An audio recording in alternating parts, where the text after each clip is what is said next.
అత్యాచార కేసులో నిందితుడిగా ఉన్న యూట్యూబర్ హర్ష సాయి పోలీసుల నుంచి తప్పించుకునేందుకు అన్ని రకాలుగా ప్రయత్నిస్తున్నాడు. తన కోసం పోలీసులు జల్లెడ పడుతున్నారని తెలుసుకున్న ఫోన్లు సైతం స్విచ్ ఆఫ్ చేసినట్లు తెలుస్తోంది. ఇక హర్ష సాయి కుటుంబం కూడా ప్రస్తుతం అజ్ఞాతంలోకి వెళ్లిపోయిందని, వాళ్ల ఆచూకీ కూడా తెలియడం లేదని పోలీసులు చెబుతున్నారు. కాగా హర్ష సాయి తనని ప్రేమ పెళ్లి పేరుతో మోసం చేశాడని, పెళ్లి చేసుకుంటానని నమ్మించి తనపై అత్యాచారం చేశాడని బాధితురాలు ఇచ్చిన ఫిర్యాదుతో పోలీసులు అతడిపై 376, 354 సెక్షన్ల కింద కేసు నమోదు చేశారు. అలాగే హర్ష సాయి నుంచి తనకు ప్రాణహాని ఉందంటూ బాధితురాలు చెబుతోంది. నిన్న ముంబైలో ఉన్నట్లు సమాచారం వచ్చిందన్న పోలీసులు తాజాగా వైజాగ్లో ఉన్నట్లు గుర్తించారు. దీంతో విశాఖ పోలీసులను అలర్ట్ చేశారు.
అత్యాచార కేసులో నిందితుడిగా ఉన్న యూట్యూబర్ హర్ష సాయి పోలీసుల నుంచి తప్పించుకునేందుకు అన్ని రకాలుగా ప్రయత్నిస్తున్నాడు. తన కోసం పోలీసులు జల్లెడ పడుతున్నారని తెలుసుకున్న హర్ష సాయి ఫోన్లు సైతం స్విచ్ ఆఫ్ చేసినట్లు తెలుస్తోంది. ఇక హర్ష సాయి కుటుంబం కూడా ప్రస్తుతం అజ్ఞాతంలోకి వెళ్లిపోయిందని, వాళ్ల ఆచూకీ కూడా తెలియడం లేదని పోలీసులు చెబుతున్నారు. కాగా హర్ష సాయి తనని ప్రేమ పెళ్లి పేరుతో మోసం చేశాడని, పెళ్లి చేసుకుంటానని నమ్మించి తనపై అత్యాచారం చేశాడని బాధితురాలు ఇచ్చిన ఫిర్యాదుతో పోలీసులు అతడిపై 376, 354 సెక్షన్ల కింద కేసు నమోదు చేశారు. అలాగే హర్ష సాయి నుంచి తనకు ప్రాణహాని ఉందంటూ బాధితురాలు చెబుతోంది. నిన్న ముంబైలో ఉన్నట్లు సమాచారం వచ్చిందన్న పోలీసులు తాజాగా వైజాగ్లో ఉన్నట్లు గుర్తించారు. దీంతో విశాఖ పోలీసులను అలర్ట్ చేశారు.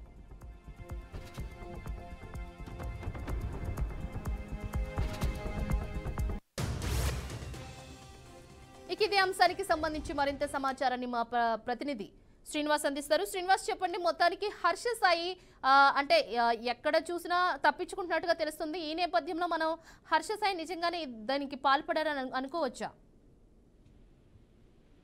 చంద్ర, మొత్తం మీద హర్ష సాయికి సంబంధించిన వివాదం ఏదైతే ఉందో అది రోజు రోజుకి ముదురుతున్న నేపథ్యం కనిపిస్తుంది. ఇప్పటికే హర్ష సాయి మీద హైదరాబాద్ పోలీసులు కేసు నమోదు చేశారు. 376, అదేవిధంగా 354 రెండు సెక్షన్లు అత్యాచారానికి సంబంధించినటువంటి ఈ రెండు సెక్షన్ లో కూడా ఆయన మీద నాన్ బెయిలబుల్ సెక్షన్ కూడా నమోదు చేయడం జరిగింది. అయితే సెక్షన్ కేసు నమోదైన తర్వాత హర్ష సాయి కోసం పోలీసులు గాలింపు చర్యలు చేపట్టారు. ఇప్పటికే హర్ష సాయి అంటే ఫోన్లు కూడా స్విచ్ ఆఫ్ చేసుకోవటం, ఎప్పటికప్పుడే హర్ష సాయి మీద గతంలో ఉన్నటువంటి అనేక ఆరోపణలు, ఎప్పుడు కూడా ఒక నెంబర్ పర్మనెంట్ గా వాడు అనేక నెంబర్ల నుంచి అతను జనానికి కాంటాక్ట్ చేస్తూ ఉంటాడు. అదేవిధంగా అతని దగ్గర ఈ నెంబర్ ఉంటుంది అని చెప్పలేము, అతనికంటూ ఒక పర్సనల్ నెంబర్ ఉంటుందని చెప్పనేది గతంలో ఎన్నో నెంబర్లు మారుస్తుంటాడు. అతను ఎప్పుడు ఎవరికి అందుబాటులో ఉంటున్నటువంటి వ్యక్తి, అతను అకౌంట్ తెలియనటువంటి వ్యక్తి. అతను విశాఖ అతను సొంత ప్లేస్ అని చెప్తారు, కానీ అతను విశాఖలో కూడా ఎక్కువ ఉండడు అనేది అతని మీద ఉన్నటువంటి రూమర్స్. దాని ఆధారంగానే పోలీసులు అతను ఫోన్ నెంబర్ ని ట్రాక్ చేసే ప్రయత్నం చేశారు. అయితే కొన్ని సిగ్నల్స్ కొన్ని చోట్ల చూపిస్తున్నట్టు కూడా పోలీసులు కూడా కొంతవరకు తలనొప్పిగా మారిన నేపథ్యంలో ముంబైలో ఉన్నాడని ప్రాథమికంగా ఉన్నటువంటి సమాచారంతో ఒక బృందం ముంబై చేరుకున్నట్టు తెలుస్తుంది. అయితే ముంబైలో అతను ఉన్నటువంటి ఏదైతే ప్రాంతం ఉందో ఆ ప్రాంతంలో లేకపోతే మరోసారి విశాఖలో ఉన్నాడని చెప్పాను కూడా, తన హోమ్ సిటీ అయినటువంటి విశాఖలో ఉన్నాడని చెప్పని కొంతవరకు సమాచారంతో కూడా మరొక బృందం విశాఖ బయలుదేరినట్టు తెలుస్తుంది. అయితే అతను లేడు అనే దాని సమాచారం ఇప్పటికే సమాచారం అందుతున్న నేపథ్యం కూడా చూస్తున్నాం. అయితే హర్ష సాయి వివాదం మొదలుతున్న నేపథ్యంలో అతను సంబంధించినటువంటి ఆడియో కాల్స్ కావచ్చు, అతను బాధిత మహిళలను వేధించినటువంటి వీడియోస్, కొన్ని ఆవులతో గొడవ పడిన సందర్భంలో కొన్ని వీడియోస్ కావచ్చు, ఇవన్నీ ఇప్పటికే సోషల్ మాధ్యమాల్లో వైరల్ అవుతున్న నేపథ్యం కూడా చూస్తున్నాం. అయితే హర్ష సాయి 2 కోట్ల రూపాయలు తీసుకున్నట్టు, అంతేకాకుండా ఆమె గతంలోనే అతను తీసినటువంటి సినిమాకి ప్రొడ్యూస్ చేసిన నేపథ్యాన్ని కూడా వెలుగులోకి వచ్చినట్టు అంశం. అయితే ఈ ఫిర్యాదులో ఆవిడ పేర్కొన్నటువంటి అన్నిటి మీద దర్యాప్తు జరిగిన నేపథ్యంలో కూడా హర్ష సాయి అప్ స్కాండ్ అయిపోతుందో కూడా పోలీసులు కొంతవరకు తలనొప్పిగా మారింది. అయితే ఆ హర్ష సాయి ఎందుకు తప్పించుకు పారిపోయాడు అనే దాని మీద కూడా పోలీసులు పూర్తి స్థాయిలో జల్లెడబడుతున్న నేపథ్యం కనిపిస్తుంది. అయితే హర్ష సాయిని అరెస్ట్ చేసి బాధితులను న్యాయం చేయాలంటే కొంతమంది బయటకు కూడా వస్తున్న నేపథ్యం కనిపిస్తుంది. అంతేకాదు హర్ష సాయి గతంలో కూడా కొంతమంది వేధించాడు అనేది కూడా కొంత రూమర్స్ కనిపిస్తున్న నేపథ్యంలో పూర్తి స్థాయి దర్యాప్తు కొనసాగాల్సిన పరిస్థితి అని కూడా చెప్పుకోవచ్చు. అంతేకాదు హర్ష సాయి ఎక్కడ బయటకు వచ్చారా? అంటే మీరు మిగతా మహిళలను కూడా ఇట్లా వేధింపులు గుర్తు చేశారని చెప్తున్నారు. ఎవరైనా బయటకు వచ్చారా? కంప్లైంట్ ఇవ్వడం ఏమన్నా జరిగిందా? అంటే ప్రెసెంట్ అంటే ఈ కావచ్చు, ఇతనితో పనిచేసేటువంటి టీం కావచ్చు, వీళ్ళందరూ కూడా ఎప్పుడు కూడా సోషల్ మీడియాలో యాక్టివ్ ఉండేటువంటి పర్సన్స్. అంతేకాకుండా యూట్యూబర్స్ అవటం వల్ల అందుతో అనేక మంది మెచ్చేస్తున్నటువంటి నేపథ్యం కూడా చూస్తాం. అయితే ఈ నేపథ్యంలో ఇప్పుడు ఈ సోషల్ మీడియా వేదికగా నడుస్తున్నటువంటి ప్రచారం ఏదైతే ఉందో, గతంలో కూడా చాలా మందిని వేధించారు అనేది చెప్తోంది. అంతేకాకుండా వీళ్ళు ఇచ్చేటువంటి చారిటీస్ కావచ్చు, ఇవన్నీ కూడా ఫేక్. ఇలాంటి మహిళల దగ్గర నుంచి డబ్బులు తీసుకుని ఇలాంటి చారిటీస్ వాటిని కలెక్షన్ చేస్తూ ఇచ్చేస్తూ ఉంటాడు, ఆయన ఇంట్రెస్టెడ్ అని వేరు, ఇలాంటి రకరకాల ఆరోపణలన్నీ కూడా వినిపిస్తున్న నేపథ్యం చూస్తున్నాం. అయితే ఏది వాస్తవాలు, ఇందులో ఎంతవరకు వాస్తవాలు దాగుంటాయి, అసలు నిజస్వరూపం ఏంటి, అతను చెప్పే అన్ని వాస్తవాలా కాదు, యాక్టివిటీస్ అన్ని వాస్తవాలా కాదా అనేది అతను అంటే ఇప్పుడు బాధిత మహిళ ఇచ్చినటువంటి ఫిర్యాదులోనే కొన్ని అంశాలు కూడా దాగున్నటువంటి నేపథ్యం ఉంది. అయితే బాధిత మహిళ ఫిర్యాదుని ఆధారంగా పోలీసులు ఎస్ఐ చేస్తూ ఉన్నారు. అయితే హర్ష సాయి అరెస్ట్ తర్వాత అతను విచారిస్తే ఇంకా అంశాలు వెలుగులోకి వచ్చే పరిస్థితి ఉంది. అయితే హర్ష సాయి అరెస్ట్ తర్వాత కూడా బాధితులు బయటకు వచ్చే అవకాశం కూడా వచ్చే అవకాశం కూడా ఉందని కూడా చెప్పుకోవచ్చు. ప్రస్తుతానికి ఈ కంప్లైంట్ ఇచ్చిన బాధితురాలు ప్రధానంగా ఏం డిమాండ్ చేస్తుంటాను? తనకి ప్రధానంగా ఆమె నుంచి ఇతను తీసుకున్నది మొదటి కమిట్మెంట్, ఆమెను వివాహం చేసుకుంటాననేది ఆమెని ట్రాప్ చేయడమే కాకుండా ఆవిడ లవ్ చేస్తానని చెప్పని ఆవిడ ప్రలోభ పెట్టాడు. ఆ ప్రలోభ పెట్టిన తర్వాత ఆవిడ ఆయన పూర్తిగా ట్రాప్ లోకి వెళ్ళిపోవటం, చెప్పిన ప్రతిదీ చేయటం, అంతేకాకుండా సినిమా తీద్దామని ఆలోచిస్తున్న నేపథ్యంలో కూడా ఈమె కూడా కొంత డబ్బులు తీసుకెళ్లి ఆ సినిమా మీద ఫైనాన్స్ చేయడమే కాకుండా అతనితో పాటు ఈమె కలిసి తిరగటం, మాయమాటల్లోనే ఆవిడ ఉండిపోవటం, ఆ మాయమాటలు నమ్మిన తర్వాత అతను బలవంతంగా ఆవిడ అనేక సార్లు ఆవిడ మీద లైంగికంగా దాడి చేయడం, ఇవన్నీ కూడా ఆవిడ ఫిర్యాదులు పేర్కొన్నాడు అంశాలు. వాటికి సంబంధించినటువంటి న్యాయం చేయాలి. అంటే ఆవిడ వివాహం చేసుకుంటానని చెప్పని అతను ఆవిడ లోపరుచుకున్న నేపథ్యంలో ఇప్పుడు ఆ సంబంధం లేదు, వివాహం చేసుకోమని చెప్తున్న నేపథ్యం ఉంది కాబట్టి దీన్ని 376 కింద అదే నమోదైనటువంటి పరిస్థితి కూడా చెప్పుకోవచ్చు. అయితే ఏంటంటే వివాహం పేరుతో ఆవిడ లైంగికంగా విధించినటువంటి నేపథ్యం కనిపిస్తుంది కాబట్టి బాధితమైన ప్రధానంగా అతని దగ్గర మోసపోయాను కాబట్టి దానికి సంబంధించినటువంటి చట్టం లేదంటే న్యాయస్థానం ఏ విధమైన న్యాయం జరిగితే ఆవిడకి మంచిది చేస్తుందో ఇప్పటికే మహిళలు అనేక రకాలుగా ఇబ్బంది పడుతున్నటువంటి పరిస్థితులు మనం చూస్తున్నాం. మరో పక్క నుంచి జానీ మాస్టర్ వివాదంలో తను మైనర్ గా ఉన్నప్పటి నుంచి కూడా లైంగిక పరిస్థితులు చూస్తున్నాం. ఇలా రోజుకు ఒక వివాదం తెర మీదకి వస్తుంది. వీళ్ళందరూ కూడా గొప్ప సెలబ్రిటీలు గా పేరు పొందినటువంటి వ్యక్తులుగా కూడా చెప్పుకోవచ్చు. ఇలాంటి సెలబ్రిటీ పేరు పొందిన తర్వాత అనేక మంది మహిళలు వీళ్ళ ఉచ్చులో పడటం, వాళ్ళని వీళ్ళ లైంగిక అవాంఛ కోసం వాడుకోవటం, ఇలాంటివన్నీ కూడా నేరం కింద పరిగణలో తీసుకుంటున్నారు. ఇప్పటికే పోక్సో చట్టాలు వచ్చిన తర్వాత, లేదంటే మహిళల మీద ఒక నిర్భయం, లేదంటే దిశ చట్టాలు లాంటివి వచ్చిన తర్వాత వీటన్నిటి కూడా ఇంత జరుగుతున్నప్పుడు కూడా మహిళలు అంటే ఒక్కొక్క మహిళల మీద దాడులు పాల్పడుతున్నారు. హర్ష సాయి అంటే జస్ట్ ఒకరికో ఇద్దరికో తెలిసిన వ్యక్తి కాదు. అంటే సోషల్ మీడియాలో ఉన్న ప్రపంచంలో సోషల్ మీడియా ఉంది, సోషల్ మీడియా తెలిసిన వాళ్ళకి చాలా మందికి తెలుసు. తెలుగు రాష్ట్రాల్లోనే కాకుండా ఇలా కేరళ, కర్ణాటక, చాలా ప్రాంతాల్లో, ఈవెన్ ముంబైలో కూడా చాలా మందికి సహాయం చేశాడు, చాలా మందికి సుపరిచితుడు. సో ఇలాంటి వ్యక్తి ఇలాంటి అంత అలర్ట్ లేకుండా ఉండే ఇలాంటి కార్యక్రమాలు చేసే అవకాశం ఉందంటారా? ఎగ్జాక్ట్లీ ఉండదు అని కూడా చెప్పుకోవడానికి ఉండొచ్చు చంద్ర. ఎందుకు అంటే వీళ్ళకు ఉన్నటువంటి పేరు ఫాలోయింగ్ ఏదైతే ఉంటుందో దాన్ని వీళ్ళందరూ కూడా వాడుకుంటున్నారని చెప్పుకోవచ్చు. చాలా మంది యువత ఇలాంటి వాటికి చాలా అట్రాక్ట్ అయ్యేటువంటి అవకాశాలు ఈ మధ్యకాలం మనం చూస్తున్నాము.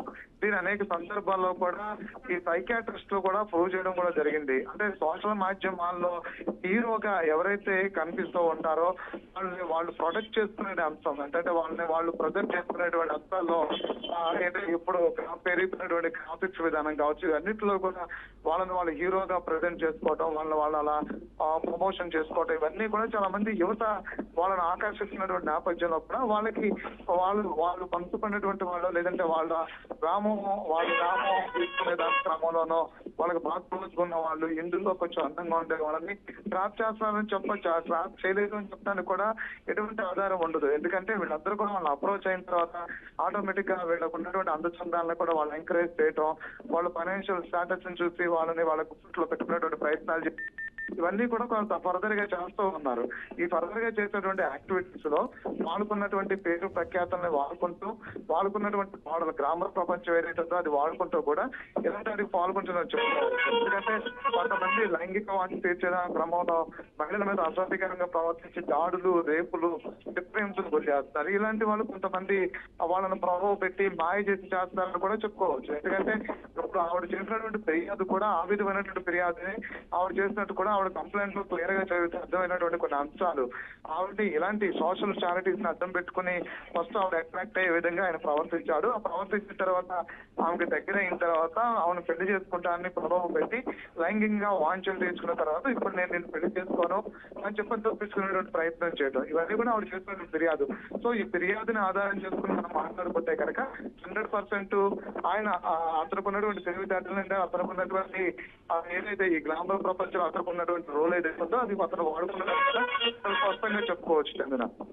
అయితే కొన్ని పర్సనల్ కాల్స్ కూడా తనకు హర్షకు అనుకూలంగా మార్చుకుని ఆమెను బెదిరించడం చెప్పేసి కూడా బాధితురాలు మానసికంగా కొంచెం కృంగిపోయినట్టుగా తెలుస్తుంది. కొన్ని వీడియోస్ కూడా మనకి సోషల్ మీడియాలో హల్చల్ అవుతున్నాయి. అవి నిజంగానే ఎడిట్ చేసినవా లేకపోతే అవి ఒరిజినల్వేనంటారా? అంటే ఇది అని చెప్పలేదు. అంటే ఎవరు కూడా బాధిత మహిళలు ఇప్పుడు ఎవరు బయటకు వచ్చి ఎవరి మీద తప్పుడు ఆరోపణలు అయితే చేయాల్సిన అవసరం ఉండదు. ఎందుకంటే చట్టం అనేది ఎవరైనా ఎవరు సొంతమో కాదు. చట్టం అనేది ఎలా ఉందో అలా వెళ్ళిపోతుంది. ఎందుకంటే ఇదేమి పొలిటికల్ ఇంట్రెస్ట్ కూడా జరిగేది కాదు. ఏదో పొలిటికల్ పార్టీ ఎంటర్ అవుతుంది వాళ్ళు కాపాడుతారని చెప్పడానికి కూడా అవకాశం లేనటువంటి అంశం. ఎందుకంటే వీళ్ళిద్దరి మధ్య జరిగినటువంటి కొన్ని కమిట్మెంట్స్, ఆ కమిట్మెంట్స్ లో భాగంగా కొన్ని సందర్భాల్లో ఆమె అతన్ని బెదిరించవచ్చు, అతన్ని ఆమె బెదిరించవచ్చు. ఎందుకంటే బాధింపబడినటువంటి మహిళ తన పోలీస్ స్టేషన్ కి వెళ్ళటం, కేసు పెట్టడం, తన జరిగిన విషయం అంతా చెప్తాం. చట్టం దాన్ని వెరిఫై చేస్తున్నటువంటి పరిస్థితి. చట్టం దాని మీద సెక్షన్లు ఏదైతే ఆవిడ ఇచ్చినట్టు ఫిర్యాదుల భాగంగా కొన్ని సెక్షన్స్ నమోదు చేస్తుంది. ఆ సెక్షన్స్ ప్రకారం అతను అనేక టెస్టులకు కూడా మెడికల్ టెస్టులకు పంపిస్తారు, ఆవిడని కూడా మెడికల్ టెస్టులు పంపిస్తారు. ఇంత ప్రొసీజర్ ఉండగా ఎవరు కూడా మేము తప్పు అంటే నాకు అన్యాయం జరగకుండానే నాకు అన్యాయం జరిగిందని చెప్పి బయటకు వచ్చేటువంటి పరిస్థితి లేదు. ఎందుకంటే ఇక్కడ అన్ని కూడా రికార్డెడ్ గా ఎవిడెన్స్ ఉంటుంది. సో అలాంటి ఎవిడెన్స్ మాయించాలంటే ఈవెన్ ఎవరి వల్ల కానిటువంటి పరిస్థితుల్లో ఒక ఎదుటి మహిళ బయటకు వచ్చిన తర్వాత కొన్ని సందర్భాలు ఆవిడకి బెదిరింపు కాల్సి వెళ్ళుండొచ్చు, వెళ్ళలేవని చెప్పలేదు. అదే విధంగా ఆవిడకి అన్యాయం జరుగుతున్న నేపథ్యంలో ఆవిడ ప్రతిఘటించవచ్చు. ఎందుకంటే నాకు అన్యాయం చేస్తున్నావు నువ్వు, లేదా ఇతర మహిళలతో మళ్ళీ అటాచ్మెంట్స్ పెట్టుకున్న తర్వాత అఫైర్స్ పెట్టుకుని నాకు అన్యాయం చేస్తున్నావు, నన్ను పెళ్లి చేసుకుంటాను, ఎంత మోసం చేస్తావు, నా దగ్గర ఎందుకు డబ్బులు తీసుకున్నావు, నన్ను ఎందుకు ఇబ్బంది పెడుతున్నావు అనే క్రమంలో ఆవిడ అతను గట్టిగా ప్రతిఘటించవచ్చు. ఈ విషయంలో మెయిన్ ట్విస్ట్ ఏంటంటే మెగా సినిమాకి సంబంధించిన కాపీ రైట్స్ కోసమే హర్ష సాయి ఈ బెదిరింపులకు పాల్పడినట్టుగా తెలుస్తుంది. దీనికి సంబంధించి మెగా మూవీ టీం నుంచి ఏమైనా స్పందన వచ్చిందా? వాళ్ళు ఏం చెప్తున్నారు? సో మెగాకి సంబంధించినటువంటి అంటే ఈవిడ ఫిర్యాదు చేసిన తర్వాత ఈవిడ్ని పరిచయం చేసిన క్రమంలో ఈవిడ పేరు బయటకు వచ్చే టైంలో మెగా అనే ఒక సినిమాని హర్ష సాయితో ఈవిడ ప్రొడ్యూస్ చేసింది అనేటువంటి పేరు బయటకు వచ్చింది. అయితే ఆ పేరు ద్వారా మెగా అనే ఒక సినిమా బయటకు వచ్చింది. అయితే ఈ మెగా అనే పిక్చరైజేషన్ జరగడం కానీ ఇవంతా కూడా కొద్ది మందికి తెలిసినటువంటి అంశమే. అయితే ఇప్పుడు మెగా సంబంధించినటువంటి ఏదైతే అంశం ఉందో ఆ విషయంలో కూడా హర్ష సాయి ఆవిడ బెదిరించాడు. ఆ బెదిరింపుల భాగంలోనే ఆవిడ ఆ కమిట్మెంట్ కు ఒప్పుకోకపోవడంతోనే ఈ వివాదం అంతా కూడా బయటకు వస్తుంది. ఆ హర్ష సాయి యాటిట్యూడ్, హర్ష సాయి క్యారెక్టర్, లేదంటే హర్ష సాయి అంత జెన్యునిటీ ఉన్నటువంటి పర్సన్ కాదు. అతను బయట ప్రపంచంలో ఇలాంటి కొంచెం డబ్బులు ఎర్రగా చూపించి ఎక్కడన్నా చిన్న చిన్న పేదవాళ్ళు, చిన్న చిన్న కుటుంబాలు ఉంటే వాళ్ళకి వెళ్ళి చిన్న చిన్న సహాయాలు చేసి దాన్ని సోషల్ మీడియాలో పెద్ద ఎత్తున ప్రచారం చేసుకుని అతన్ని అతనుగా గొప్పగా ప్రచారం చేస్తున్నాడు తప్ప అతను అంత గొప్ప క్యారెక్టర్ ఉన్నటువంటి వ్యక్తి కాదు. కేవలం అతను మనీ మైండెడ్. ఆ మనీ మైండెడ్ నేపథ్యంలోనే అతను నమ్మి మోసపోయాను. డబ్బు పెట్టుబడి పెట్టి సినిమా తీసిన తర్వాత ఆ సినిమా కాపీ రైట్స్ అన్ని కూడా అతను సొంతం చేసినటువంటి అనేక ప్రయత్నాలు చేశాడు. అంతేకాకుండా ఇంకా అనేక రకాలుగా నా దగ్గర నుంచి మనీని లాగేసేటువంటి ప్రయత్నాలు చేస్తాను ఆవిడ చేసిన ఆరోపణ. అయితే ఈ ఇష్యూ ఎప్పటి నుంచి 2023 నుంచి కూడా జరుగుతుంది. అయితే హర్ష సాయి వాళ్ళ నాన్న రంగంలోకి దిగి ఇద్దరు ఫేమ్ పోతుందని చెప్పి సర్ది చెప్పడం వల్ల ఇలా అయిందని చెప్తున్నారు. అయితే ఈ నేపథ్యంలో మనం జానీ మాస్టర్ కేసును కూడా మనం లింకప్ చేయొచ్చు. ఎందుకంటే ఈ మధ్యకాలంలో జానీ మాస్టర్ కేసు కొంచెం ఫాస్ట్ గానే సాగింది. ఆ నేపథ్యంలో తను బయటకు వచ్చి ఈ కేసు కూడా ఫైల్ చేయడం జరిగిందని మనం అనుకోవచ్చు అంటారా? అంటే బాధింపబడిన మహిళ అంటే ఒక ఇన్సిడెంట్ జరిగింది కాబట్టి ఆ ఇన్సిడెంట్ ని కాపీ చేసి వీళ్ళు బయటకు వచ్చారని చెప్పనకూడదు. ఎందుకంటే బాధింపబడినటువంటి మహిళలు ఎవరైనా సరే తాము కొంతవరకు పేరు ప్రతిష్టల కోసమనో పరువు మర్యాదల కోసం అని చెప్పానో కొంతవరకు మాత్రమే కంట్రోల్లో ఉండగలిగినటువంటి పరిస్థితి. అయితే పూర్తి స్థాయిలో వాళ్ళు ఇబ్బందులకు గురవుతున్నారు. అంటే వాళ్ళకున్నటువంటి పేరు ప్రతిష్టలని అడ్డం పెట్టుకుని యువతల వాళ్ళు అరాచకాలు సాగిస్తున్నాము అంటే కనుక వాళ్ళు కూడా భరించాలంటే ఎక్కువ కాలం భరించలేనటువంటి పరిస్థితి ఉంటుంది. అయితే వాళ్ళు ఎక్కువ కాలం భరించలేనటువంటి నేపథ్యంలోనే ఇప్పుడు ఈవిడ బయటకు వచ్చిందని చెప్పుకోవచ్చు. అయితే ఎక్కడా కూడా జానీ మాస్టర్ దానికి సంబంధించి లింక్ చేయడానికి అవకాశం లేదు. ఎందుకంటే జానీ మాస్టర్ తో కూడా ఆమె కూడా దాదాపు చాలా సంవత్సరాలు బాధింపబడిన తర్వాత ఆవిడ ఒక్కసారిగా బయటకు వచ్చి తన స్వరం వినిపించి ఫిర్యాదు చేసుకుని తనకు న్యాయం చేయాలి, నేను ఈ వేధింపులు భరించలేకపోతున్నా అని చెప్పి సేమ్ ఈవిడ కూడా వేధింపులు పెరిగిన తర్వాత మాత్రమే బయటకు వచ్చిందని చెప్పుకోవచ్చు. కానీ ఎక్కడా కూడా ఒక ఇన్సిడెంట్ జరుగుతుంది కదా, మనం కూడా ఇప్పుడు బయటకు వెళ్తే మనకు కూడా న్యాయం జరిగిద్దని చెప్పడానికి చట్టం అంత ఈజీగా ఏమీ తీసుకోదు. ఎందుకంటే వీళ్ళు తప్పుడు ఫిర్యాదులు ఇస్తే ఆ ఫిర్యాదును చట్టం వాటిని హైప్ చేసి తర్వాత రేపు పొద్దున అందులో ఏమీ లేదని చెప్పేటువంటి పరిస్థితులు ఉండవు. వాస్తవాలు దాగున్నాయి అందులో. పూర్తిగా అతను అరెస్ట్ తర్వాత అనేక వాస్తవాలు బయటకు వచ్చేటువంటి నేపథ్యం ఉంది. అంతేకాకుండా బాధింపబడిన మహిళలు ఎవరైతే ఉన్నారో ఆ తీవ్ర స్థాయిలోకి వెళ్ళిన తర్వాత మాత్రమే వాళ్ళు బయటకు వస్తున్నటువంటి నేపథ్యం కూడా మనం చాలా స్పష్టంగా చూస్తున్న పరిస్థితి ఉంది. Chandra. Okay, right. Thank you so much Srinivas.